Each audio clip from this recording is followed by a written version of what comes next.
এই যে আমি পেঁয়াজ নিয়েছি, আদা নিয়েছি, লঙ্কা নিয়েছি, কারি পাতা নিয়েছি, নারকেল নিয়েছি অল্প। আমি ভাঙন মাছ বানাবো। এই পেঁয়াজ বাটা ওটা সব ছেড়ে দিয়েছি আমি, তেল দিয়ে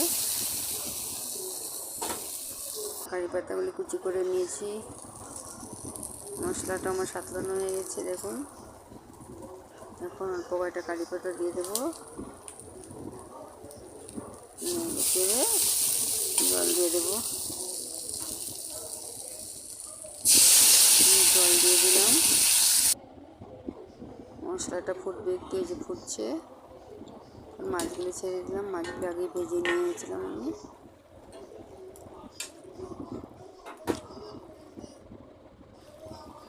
ভাঙন মাছ রান্না করছি বন্ধুরা, আপনারা এভাবে বানাবেন, খাবেন। আর আমার ভিডিও ভালো লাগলে লাইক, শেয়ার, সাবস্ক্রাইব করতে ভুলবেন না। Thank you.